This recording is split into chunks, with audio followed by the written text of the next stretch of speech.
Fix this engine, and I'll marry you. CEO. Victoria Sterling's voice cut through Innovate Tech's holiday party like a whip. 200 Silicon Valley executives erupted in cruel laughter as she pointed her manicured finger at Isaiah Washington. He stood frozen, trash bag in hand, staring at the $2 million Ferrari engine bleeding black oil across white marble. The vintage Colombo 512 had seized completely. Tomorrow's investor meeting was ruined. Victoria stepped closer, designer heels clicking. Her wedding ring caught the chandelier light as she gestured mockingly. "What's wrong, janitor?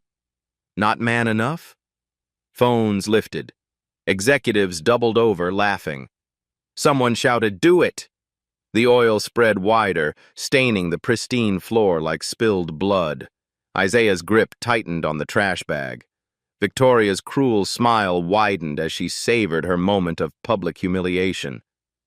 "I wasn't joking about the proposal." More explosive laughter. More phone recording. Have you ever watched someone call the wrong person's bluff? This wasn't the first time Victoria Sterling had made Isaiah Washington the target of her cruelty. It was just the most public. Innovate Tech Solutions stood as a gleaming monument to Silicon Valley success.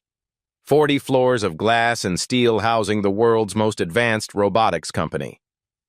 Worth $500 million. Victoria's kingdom, inherited when her father stepped down 2 years ago. Isaiah had been working the night shift for 3 years. Invisible, forgettable. Just another face in janitorial coveralls moving through hallways after important people went home. It started small. Snide remarks when their paths crossed. "Still here, Isaiah?" Delivered with a smile that never reached her eyes. Then came performance reviews, sudden, unexpected, designed to find fault where none existed. Victoria's assistant would schedule surprise inspections of Isaiah's work. Always when Victoria happened to be nearby. Always loud enough for others to hear. "This trash bin isn't completely empty," she'd announce. "Standards matter in a company like ours." Other employees began picking up the thread. "Maybe Isaiah can fix everything and marry the boss." Became the running joke in break rooms. They'd laugh behind their hands, grateful someone else was the punching bag. Victoria would find excuses to summon Isaiah during busy periods when other employees could witness interactions. She'd critique his uniform, question his cleaning supplies, demand explanations for imaginary infractions. "Isaiah, why is there dust on this picture frame?" she'd ask, running her finger along a surface he'd cleaned hours earlier.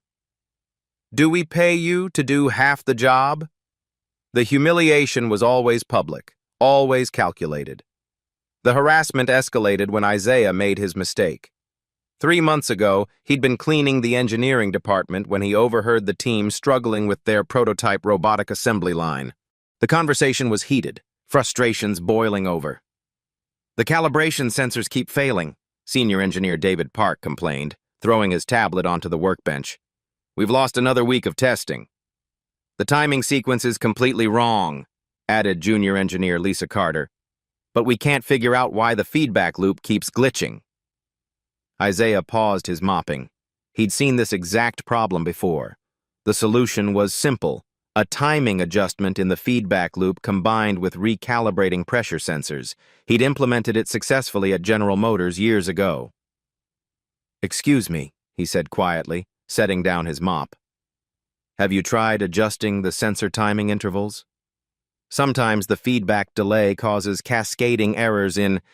Did someone ask for your opinion?" Lead engineer Michael Rodriguez spun around, his voice dripping with contempt. "Stay in your lane, janitor." The room fell silent. Other engineers looked up from workstations, some embarrassed by Michael's harshness, others nodding in agreement. "I was just trying to help," Isaiah said softly. "I've seen this problem before." "You've seen what exactly?" "You clean floors. You empty trash. You don't solve engineering problems." Word reached Victoria within hours. The next day, she summoned Isaiah to her corner office. Victoria's office occupied the entire northwest corner of the 40th floor. Floor-to-ceiling windows offered commanding views of Silicon Valley below. Her desk, larger than most people's bedrooms, was positioned like a throne. Awards covered every wall: 40 under 40, Tech Innovator of the Year, Silicon Valley Rising Star. Photos showed Victoria shaking hands with celebrities, politicians, industry titans. "I hear you've been offering engineering advice," she said without looking up from her laptop. Her fingers continued typing, each keystroke deliberate and sharp. Isaiah stood in the center of the vast office, feeling like a defendant in court. You were overstepping." Her fingers stopped typing. The silence stretched until it became uncomfortable. "You clean toilets, Isaiah. You empty trash. You do not tell our engineers how to do their jobs." She finally looked up, studying him like a scientist examining a specimen. "Do you know what happens when employees forget their place in companies like this?" "No, ma'am."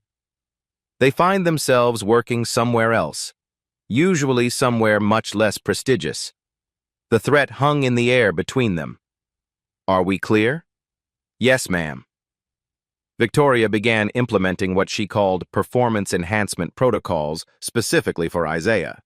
Random drug tests appeared on his schedule without warning. Equipment inspections scrutinized every tool in his cart. Schedule changes came with no notice, forcing him to rearrange childcare and transportation. "Nothing personal," she'd tell her assistant loud enough for Isaiah to hear. "We just need to ensure all our employees meet Innovate Tech's standards." The harassment became systematic. Victoria would schedule mandatory safety meetings during Isaiah's lunch breaks.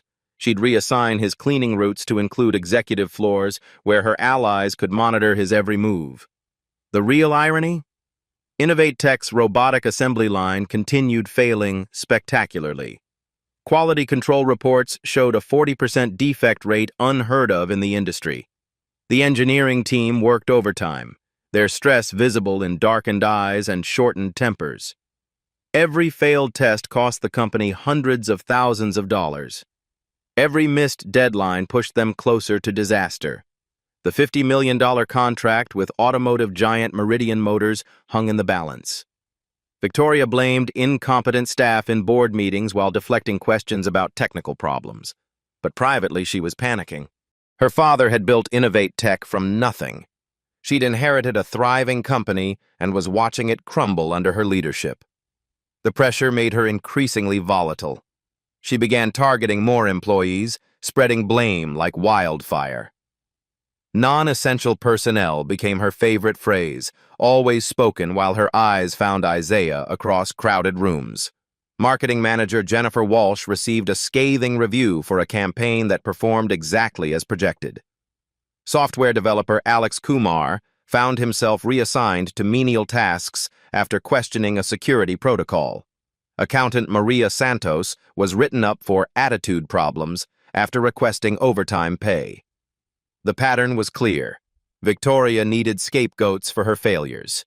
The threats grew bolder. During a company meeting last month, she'd announced potential layoffs.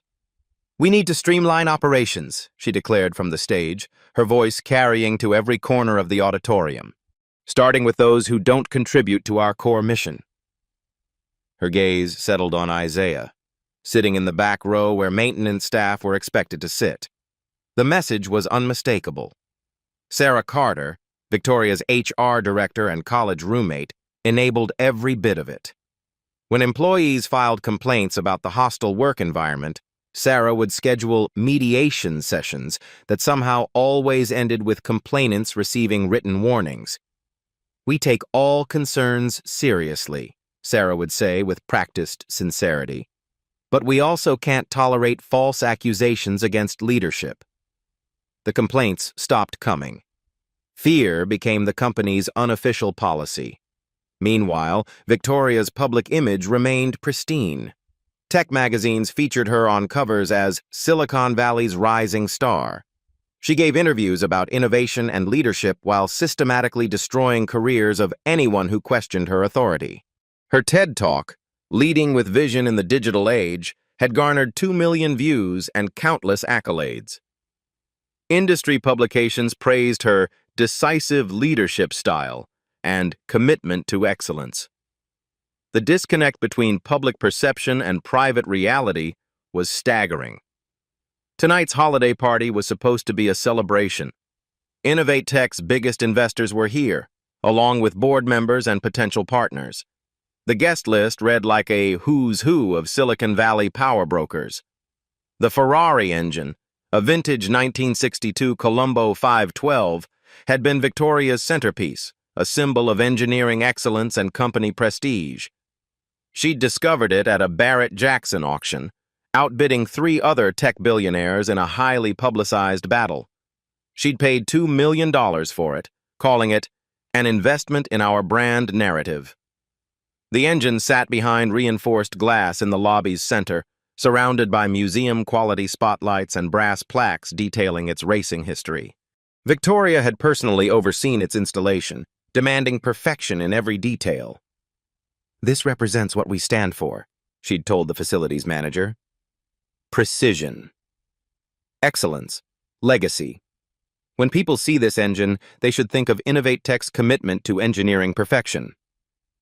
Now it was broken. Oil pooled beneath the display case, spreading across Italian marble that cost more per square foot than most people earned in a month.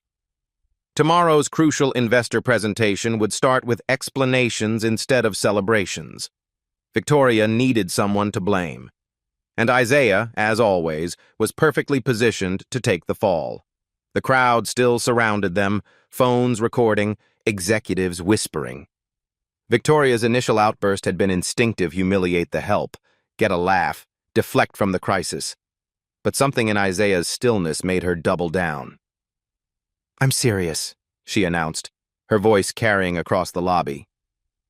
"Fix this Ferrari engine, Isaiah. Do it in front of everyone." She gestured grandly at the dying machine, oil still spreading beneath it. "Prove you're worth more than your janitor's paycheck." The laughter grew louder, more vicious.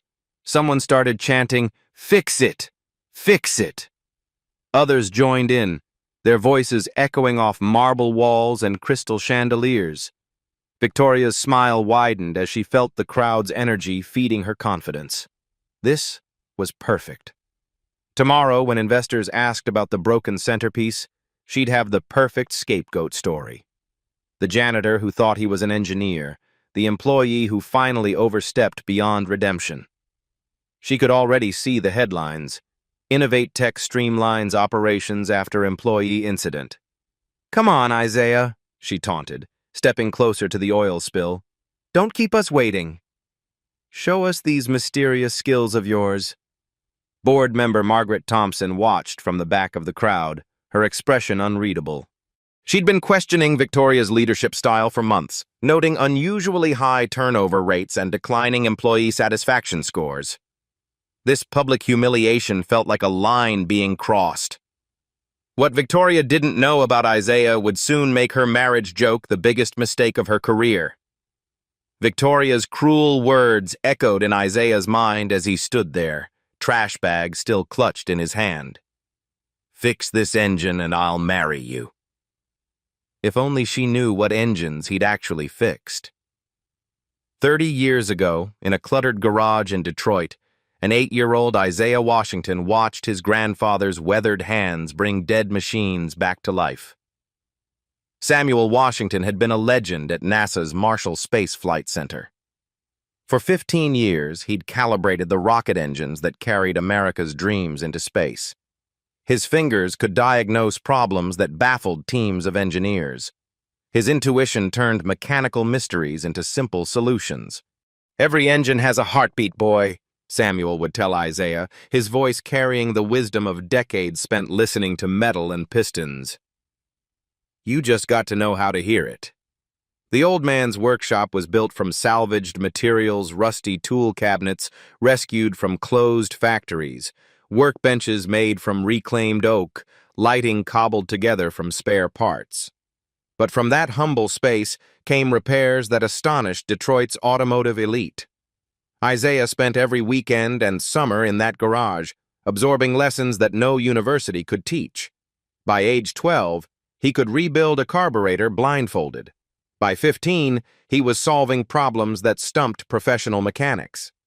"Precision isn't about the tools you have," Samuel would say, watching Isaiah adjust a timing belt with surgical accuracy. "It's about understanding what you're fixing." That motto became Isaiah's North Star through everything that followed. At Georgia Tech, Isaiah's professors quickly recognized his unusual gift. While other students struggled with theoretical concepts, he could visualize complex mechanical systems in 3 dimensions. His senior project, an innovative robotic assembly line design, caught the attention of General Motors' recruiting team. They offered him a position straight out of college. For 7 years, Isaiah thrived at GM's Lansing plant.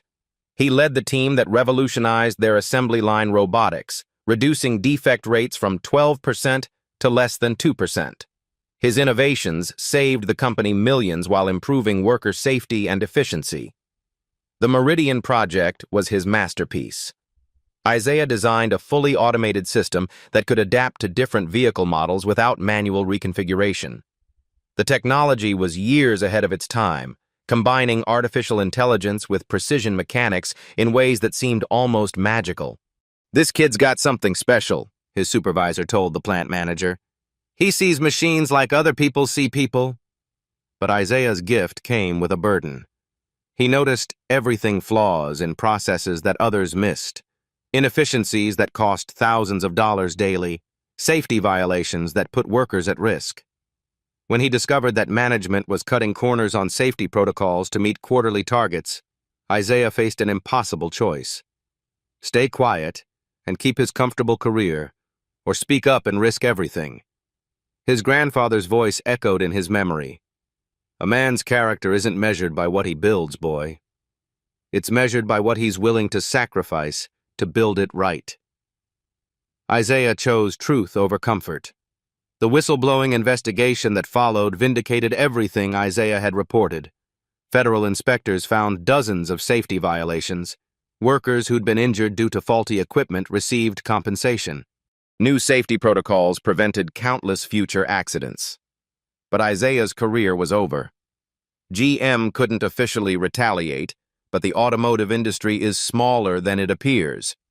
Word spread through unofficial channels. Other companies found excuses not to hire him. Consulting firms declined his proposals. The man who'd revolutionized assembly line robotics found himself unemployable in his own field. When his mother was diagnosed with early-onset Alzheimer's, Isaiah's choices narrowed further. Her medical bills consumed his savings. His daughter Emma needed stability, not a father chasing engineering jobs in distant cities. The janitorial position at Innovate Tech wasn't a career, it was survival. But Isaiah never stopped being an engineer. During quiet night shifts, he'd observe the company's struggling robotics systems with the same analytical eye he'd brought to GM. He identified the exact problems plaguing their assembly line within his first month on the job. The solution was elegant in its simplicity. The timing sensors were calibrated incorrectly, creating microsecond delays that cascaded into massive inefficiencies. A simple recalibration combined with updated software protocols would eliminate 90% of the defects. Isaiah had written detailed proposals, complete with technical specifications and implementation timelines. He kept them in a notebook hidden in his locker, hoping someday he'd find the right moment to share his insights. That moment never came. Instead, he watched Innovate Tech's reputation crumble under the weight of problems he could solve in his sleep. Standing in that marble lobby, surrounded by mocking laughter and pointing phones, Isaiah thought about his grandfather's words. Samuel had fixed rockets that carried astronauts to space. Isaiah had revolutionized automotive manufacturing. Victoria Sterling thought she was humiliating a janitor. She had no idea she was challenging one of the most gifted mechanical engineers of his generation.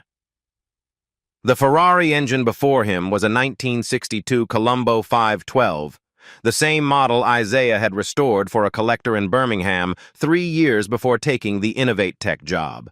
He knew every bolt, every gasket, every potential failure point. The irony was almost poetic. Victoria's symbol of engineering excellence had become the stage for Isaiah's redemption. His daughter Emma's college fund depended on keeping this job. His mother's medical care required a steady paycheck. But sometimes, a man's dignity matters more than his security. Isaiah set down the trash bag and stepped forward. "Precision isn't about the tools you have," he whispered, echoing his grandfather's voice.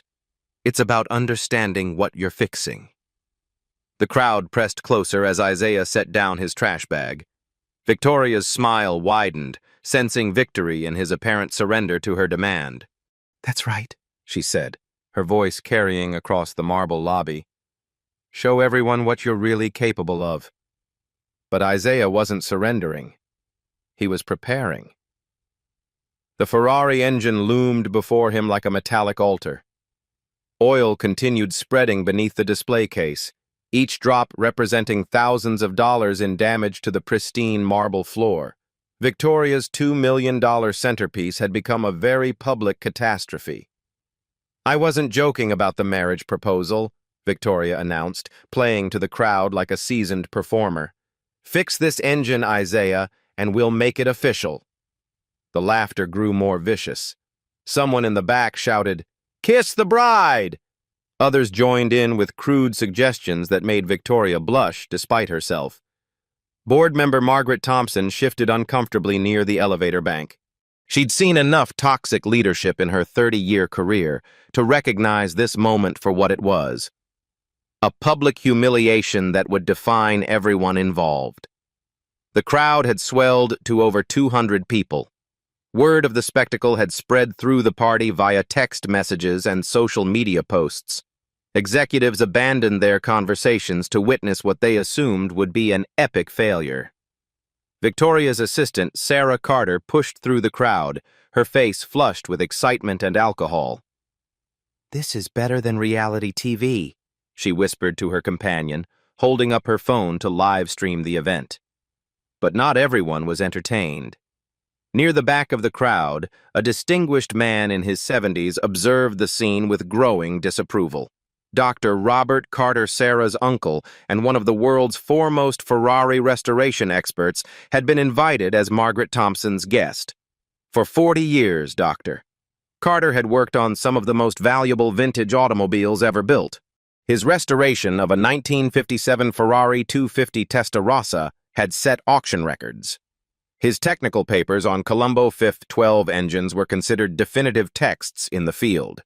He recognized the display engine immediately, a 1962 Ferrari 250 GTO Colombo 512, one of only 39 ever produced. The engine before them wasn't just expensive, it was automotive history. Dr. Carter had personally worked on 6 similar engines during his career. He knew their quirks, their weaknesses, their secrets. He also knew that what appeared to be a catastrophic failure was likely something far more manageable, if you knew what you were doing. "Do you actually know anything about this engine?" Victoria taunted, her confidence growing with each laugh from the crowd. "Or are you just going to stand there?" Isaiah approached the display case, his movements deliberate and measured. The crowd quieted slightly, phones recording every moment. Some executives looked eager for the spectacle to continue. Others seemed uncomfortable with the cruelty unfolding before them. "Before I begin," Isaiah said, his voice calm despite the chaos around him, "I should mention that this isn't just any Ferrari engine." Victoria rolled her eyes. "Oh, please. Don't try to lecture us about... It's a 1962 Ferrari 250 GTO Colombo 512, Isaiah continued, his voice cutting through her interruption. Serial number 3445 GT, one of 39 ever built. The crowd murmured. A few people looked impressed, despite themselves. Victoria's smile faltered slightly. She hadn't expected Isaiah to know the engine's specifications. Very good, Wikipedia, she said, trying to regain control. Now fix it. Dr. Carter stepped forward, his interest genuinely piqued. In his 40 years of experience, He'd met very few people who could identify a specific 250 GTO engine by sight. The serial numbers weren't visible from this angle. "How do you know the serial number?" Dr. Carter asked, his voice carrying the authority of decades in the field. The crowd turned to look at the elderly man. Most didn't recognize him, but his commanding presence suggested expertise. Isaiah met Dr. Carter's eyes. "Because I've worked on this engine before." The statement hit the crowd like a physical blow. Conversations stopped. Victoria's face went pale. "That's impossible," she stammered. "This engine came from a private collection in Monaco. It's been in storage for 15 years, Isaiah finished, until 3 years ago when collector Harrison Webb had it restored in Birmingham, Alabama. The hydraulic timing system was completely rebuilt. The original Borani wire wheels were refinished. The fuel injection system was converted from Weber carburetors to modern electronic management." Dr. Carter's eyebrows rose. The technical details were absolutely correct, and not information available in any public database. "I led that restoration project," Isaiah continued, his voice growing stronger with each word. "Mr. Webb paid $400,000 for the work. It took 8 months to complete." Victoria's mouth opened and closed like a fish gasping for air. The crowd's energy shifted from cruel entertainment to genuine fascination. "You're lying," Victoria said, but her voice lacked conviction. "You're a janitor. You clean the toilets." "I clean them very well," Isaiah replied with quiet dignity. "But that's not all I do." Dr. Carter pushed through the crowd, his excitement barely contained. "If you actually worked on this engine, then you know about the modification Webb requested." Isaiah nodded. "He wanted the cooling system upgraded for track use. We installed a high-flow aluminum radiator and modified the oil cooling lines. We also reinforced the engine mounts to handle increased torque." "Remarkable, Doctor," Carter whispered. The modifications Isaiah described were exactly what Harrison Webb had requested, details that were never published anywhere. "Who are you?" Dr. Carter asked. "Isaiah Washington, former senior systems engineer at General Motors. Before that, I was lead engineer on the Meridian project." Dr. Carter's eyes widened. He'd read about the Meridian project in automotive engineering journals. The revolutionary assembly line design had been years ahead of its time. Victoria looked around frantically, realizing that the narrative was slipping from her control. The crowd was no longer laughing at Isaiah. They were listening to him with growing respect. "This is ridiculous," she said, her voice rising to near hysteria. "Even if any of that is true, the engine is still broken. Knowing about it doesn't mean you can fix it." Isaiah approached the display case and knelt beside the oil leak. He studied the pattern of fluid spreading across the marble, noting the color, consistency, and rate of flow. "The engine isn't seized," he said after a long moment. "It's hydraulically locked." Dr. Carter nodded approvingly. "Go on." "Cylinder number 3 has oil in the combustion chamber, probably due to a stuck piston ring or valve guide wear. The oil prevents the piston from completing its compression stroke, making the engine appear seized when it's actually just blocked." The technical explanation flew over most heads, but Dr. Carter was visibly impressed. "And how would you fix that?" he asked. Isaiah stood and brushed off his hands. "Remove the spark plugs, manually rotate the crankshaft to expel the oil, then address the root cause. In this case, I suspect the engine has been sitting too long without proper preparation. The rings have probably stuck due to oil degradation." "Correct diagnosis, Doctor," Carter announced to the crowd. "And a reasonable solution." Victoria's face had gone from pale to red. Her moment of triumph was becoming a disaster. "Fine," she said through gritted teeth. "Diagnose all you want, but can you actually fix it, here, tonight, with janitorial supplies?" Isaiah looked at his cleaning cart, then at the broken engine, then at Victoria's challenging stare. "Yes," he said simply. I can. The crowd erupted in excited chatter. Phones lifted higher. The spectacle was taking a turn no one had anticipated. Dr. Carter stepped closer to the display case. I'll witness this repair, he announced. As an expert in Ferrari restoration, I can verify whether the work is done correctly. Victoria realized she was trapped. Backing down now would look even worse than the potential failure. But letting Isaiah proceed risked an outcome she hadn't considered. What if he actually succeeded? Then do it, she said, her voice barely audible above the crowd's excitement. Isaiah rolled up his sleeves and approached the engine that would change his life forever. Isaiah approached the Ferrari engine with the measured confidence of a master craftsman.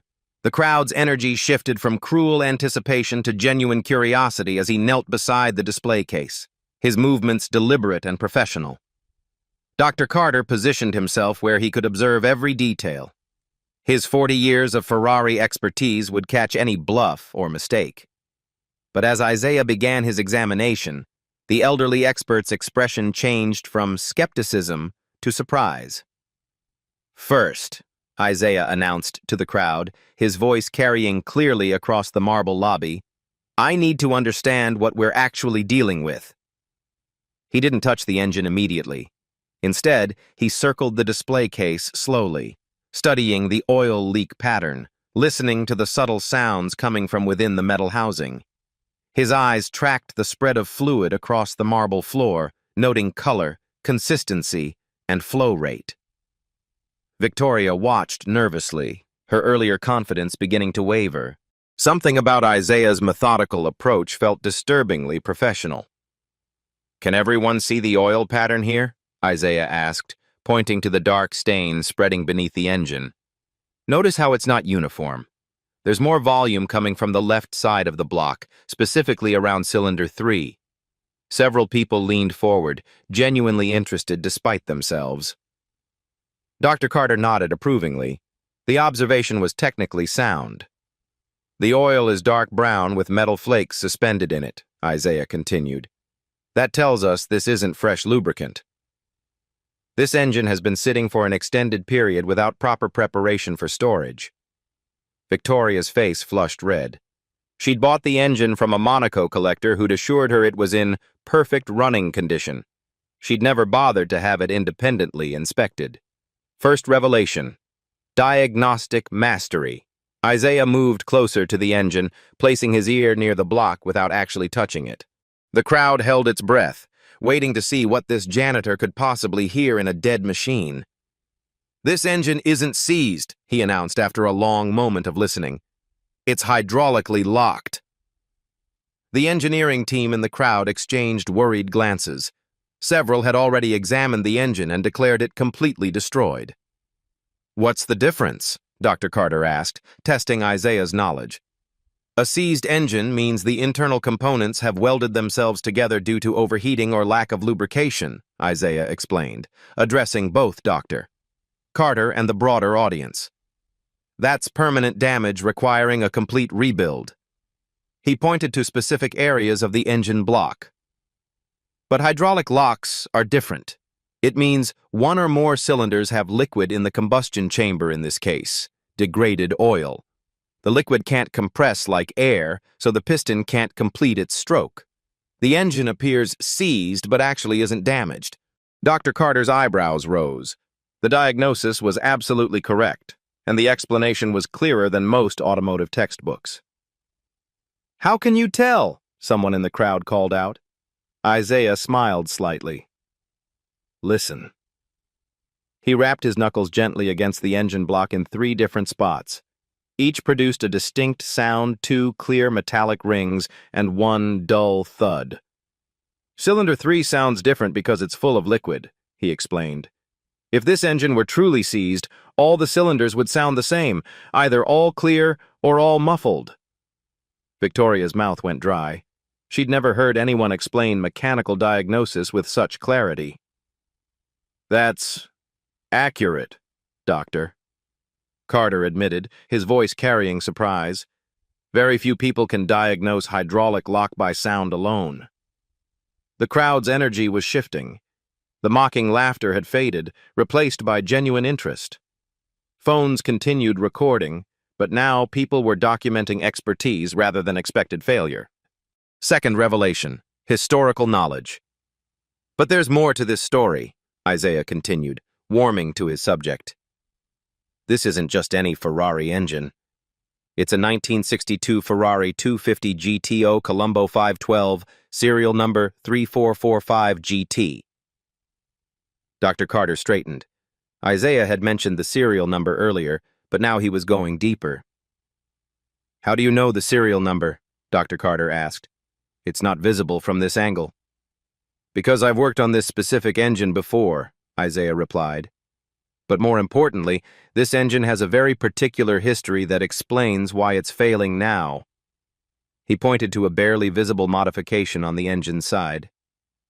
See that additional coolant line? That's not standard 1962 configuration. This engine was modified in 1987 by Carrozzeria Touring for track use. They upgraded the cooling system and reinforced the engine mounts for increased performance. The crowd murmured. Even people who knew nothing about cars could sense they were witnessing specialized knowledge. The modification was brilliant engineering, Isaiah continued, but it created a weakness. The modified cooling system requires specific oil viscosity to function properly. Use the wrong oil, or let the oil degrade, and it creates circulation problems. Dr. Carter was openly impressed now. The modification Isaiah described was real, documented, and extremely rare knowledge. This engine has been sitting with degraded oil for months, maybe years, Isaiah continued. The thickened oil couldn't circulate properly through the modified cooling system. It pooled in cylinder 3, creating the hydraulic lock we're seeing now. Victoria felt the ground shifting beneath her feet. The collector in Monaco had mentioned something about special maintenance requirements, but she'd ignored it as sales talk. Furthermore, Isaiah added, this particular engine 3445 GT was one of only 12 that received the touring modification. It was originally installed in a car that won the 1963 Le Mans GT class. Several people in the crowd pulled out phones to fact-check his claims. Others just stared in amazement. The car was later owned by a private collector in Birmingham, Alabama, who had it completely restored in 2019, Isaiah concluded. I know because I led that restoration project.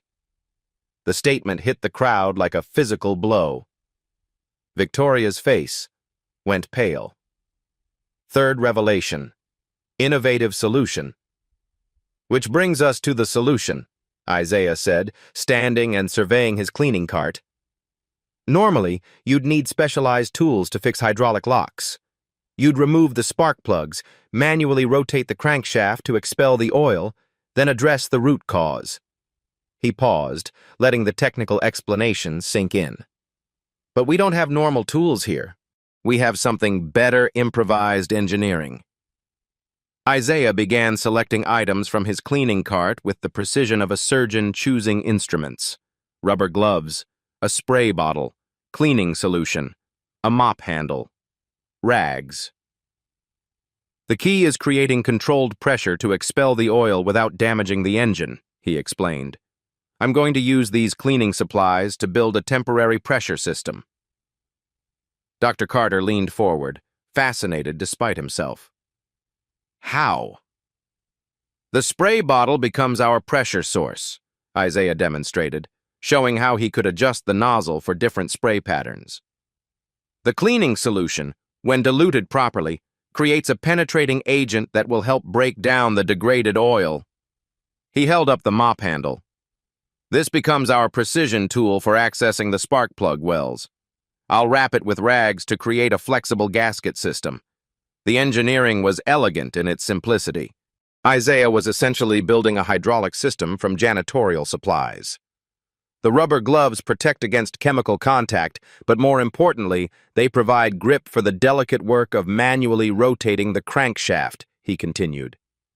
Victoria watched in growing horror as Isaiah transformed common cleaning supplies into specialized automotive tools. The crowd was completely captivated. But here's the crucial part, Isaiah said, his voice growing more confident. This engine's modification actually makes it easier to fix, not harder. The upgraded cooling system has additional access ports that standard engines don't have. He pointed to small valves on the engine's side that most people hadn't even noticed. These drain ports were added during the 1987 modification. They're designed for exactly this situation, clearing hydraulic locks without dismantling the engine. Dr. Carter was shaking his head in amazement. In 40 years, I've never seen anyone diagnose that feature so quickly. The collector in Birmingham taught me about them, Isaiah replied. He said the modification was genius because it anticipated problems and built-in solutions. The crowd was completely silent now, hanging on every word. Even Victoria's allies were watching with obvious respect. So, the repair process is straightforward, Isaiah concluded. Use the cleaning solution to break down the degraded oil. Apply controlled pressure through the spray system to flush the cylinder. Use the drain ports to remove the contaminated fluid. Manually rotate the crankshaft to ensure all cylinders are clear. He looked directly at Victoria. The entire process should take about 15 minutes with these improvised tools. Maybe 20 if we're being extra careful. Victoria realized she was trapped. Backing down now would be admitting defeat. But letting Isaiah proceed risked an outcome she'd never considered. What if he actually succeeded?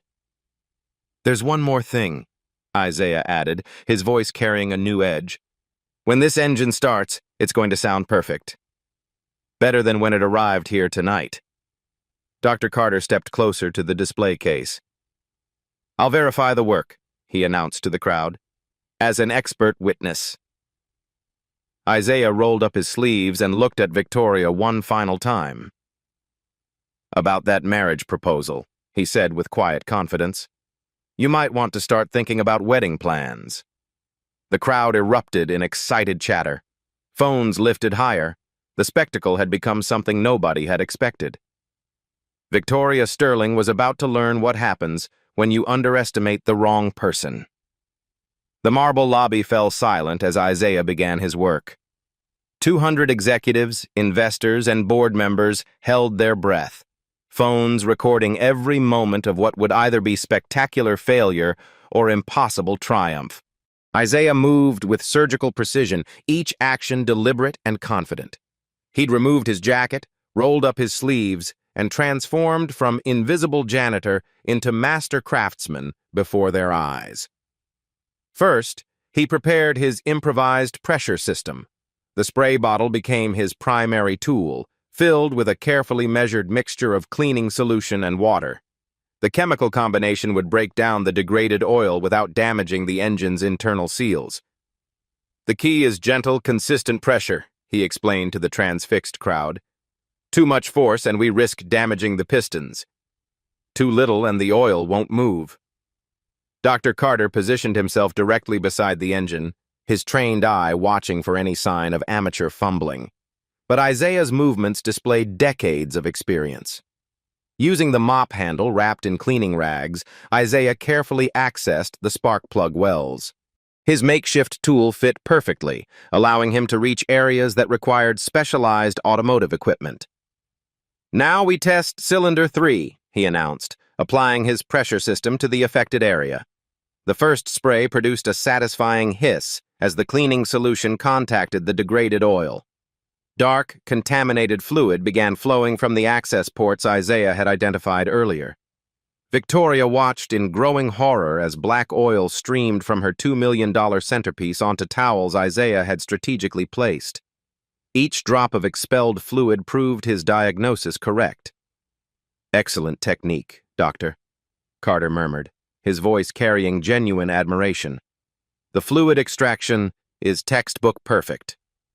Isaiah worked methodically through each cylinder, his improvised system performing flawlessly. The spray bottle delivered exactly the right pressure. The cleaning solution dissolved the thickened oil like it was designed for this purpose. The mop handle reached every necessary access point, but the real test was yet to come. Time to manually rotate the crankshaft, Isaiah announced, pulling on rubber gloves. "This will verify that all cylinders are clear."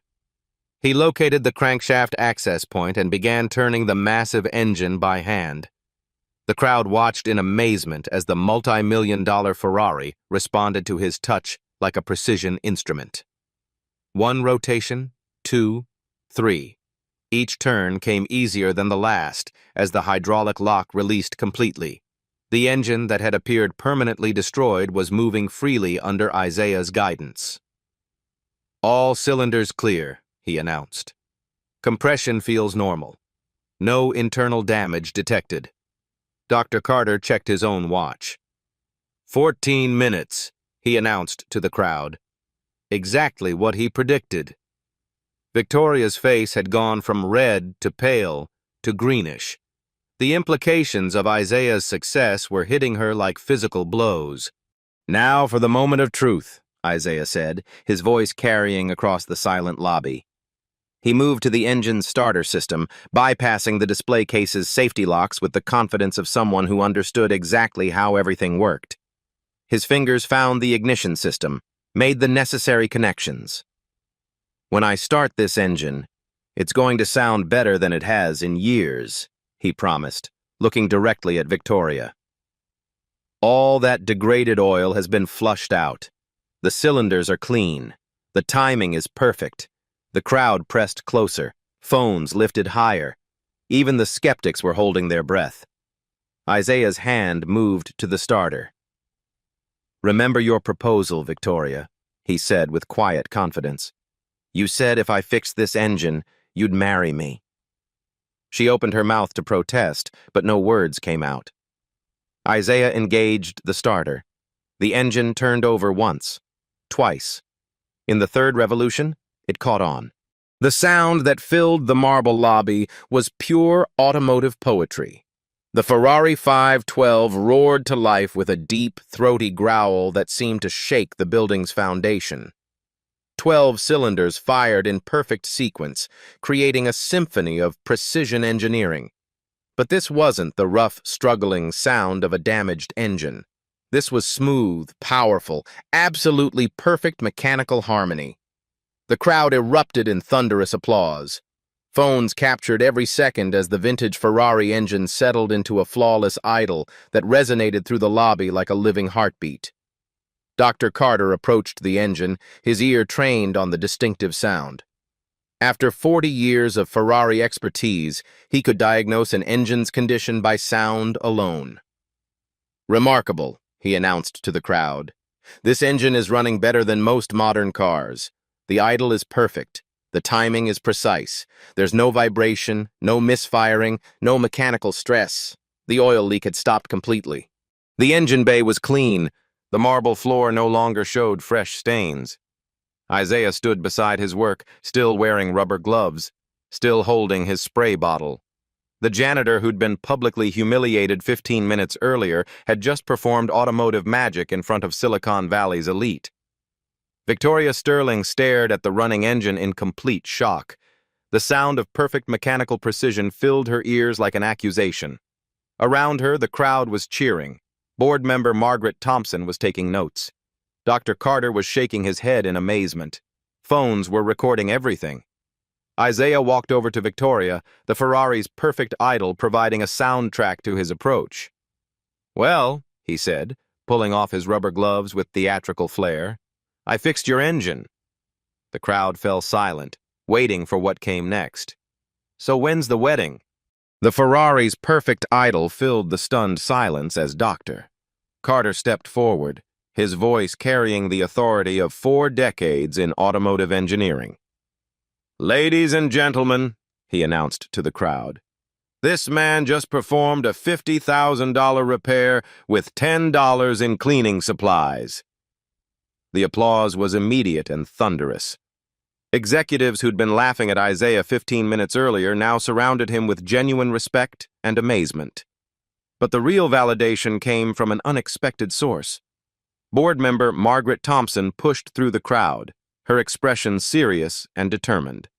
As one of Innovate Tech's founding investors, her voice carried more weight than anyone else in that lobby.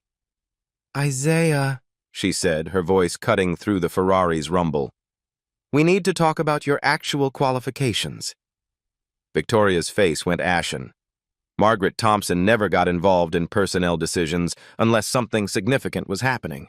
"I have a mechanical engineering degree from Georgia Tech," Isaiah replied, finally allowing himself to stand tall. "I spent 7 years at General Motors leading robotic assembly line innovations. I reduced their defect rate from 12% to under 2%. Margaret's eyebrows rose. "The Meridian Project?" "That was mine." The crowd murmured. Several executives pulled out phones, clearly researching Isaiah's claims. The Meridian Project had been legendary in automotive circles. Margaret turned to address the entire gathering, her voice projecting across the marble lobby. "Innovate Tech is currently failing with a 40% defect rate on our robotic assembly line," she announced. "We're about to lose a $50 million contract because we can't solve problems that this man has already solved." She turned back to Isaiah. "I'm offering you the position of senior robotics engineer. Starting salary of $120,000. Your first assignment is fixing our assembly line." The crowd erupted again. Victoria stood frozen, realizing her public humiliation had just cost her everything. Dr. Carter stepped beside Isaiah, extending his hand. "I'd be honored to serve as a reference for your qualifications." Margaret looked at Victoria with barely concealed disgust. "As for the marriage proposal, I think we can all agree that's off the table." The crowd laughed, but it wasn't cruel this time. It was the sound of justice being served. Isaiah looked around at the 200 faces now showing him respect instead of contempt. "I accept the position," he said simply. But the story was far from over. Karma had one more surprise in store. The Ferrari engine's perfect idle provided the soundtrack for Victoria Sterling's complete downfall. Within hours, the video went viral. "Fix this engine and I'll marry you" became the internet's new symbol of workplace discrimination and instant karma. The footage showed everything. Victoria's cruel taunts, Isaiah's methodical brilliance, and her shocked silence when he delivered the perfect comeback. By morning, #FixThisEngine was trending worldwide. The board meeting that followed was swift and merciless. Margaret Thompson had spent 30 years building Innovate Tech's reputation, and Victoria's public display of toxic leadership threatened everything the company stood for. "The video has been viewed 12 million times in 18 hours, Margaret announced to the emergency board session. "Our stock price dropped 8% overnight. Major clients are questioning our corporate culture." The investigation that followed revealed the full scope of Victoria's systematic harassment. Jennifer Walsh, from marketing, provided documentation of her unfair review. Alex Kumar showed emails proving his reassignment was retaliation. Maria Santos presented evidence of her written warning for requesting legally mandated overtime pay. But the most damaging evidence came from an unexpected source: Innovate Tech's own security cameras. Hours of footage showed Victoria's pattern of public humiliation, calculated cruelty, and deliberate targeting of employees who couldn't fight back. The SEC launched their own investigation into whether the hostile work environment constituted securities fraud by misrepresenting the company's management practices to investors. Victoria's fall was as swift as it was complete. The board stripped her of the CEO position within a week, offering her a face-saving title of strategic advisor, a ceremonial role with no actual authority.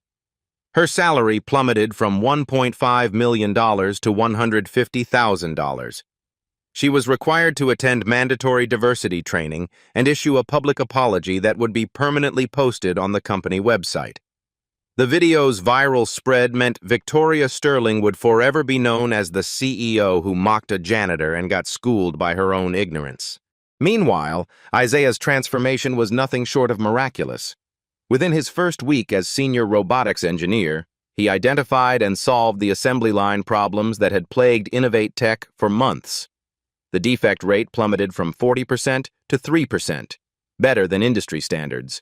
The $50 million Meridian Motors contract was not only saved, but expanded when they saw the quality improvements. Tech Weekly magazine featured Isaiah on their cover with the headline, "The Man Who Fixed More Than an Engine." The article detailed his journey from whistleblower to janitor to executive, becoming an inspiration for underdogs everywhere. Dr. Carter joined Innovate Tech as a consulting engineer, becoming Isaiah's mentor and friend. Their partnership revolutionized the company's approach to precision manufacturing. The company culture transformation was equally dramatic. Margaret Thompson implemented new diversity hiring initiatives with Isaiah's input. Employee satisfaction scores reached all-time highs. Turnover rates dropped to industry lows. 6 months later, Isaiah was promoted to Vice President of Engineering, a position that came with both respect and a $200,000 salary. His first executive decision was establishing the Samuel Washington Memorial Scholarship for underrepresented students in engineering, named after his grandfather, who'd taught him that precision isn't about the tools you have. Isaiah bought a house in the same Silicon Valley neighborhood he'd once cleaned as a janitor. His daughter Emma's college fund was fully secured. His mother received the best medical care available. But perhaps the sweetest victory came when Meridian Motors offered Innovate Tech an exclusive partnership worth $200 million, specifically requesting that Isaiah lead the project. The video that was meant to humiliate him had instead launched him into the stratosphere of Silicon Valley success.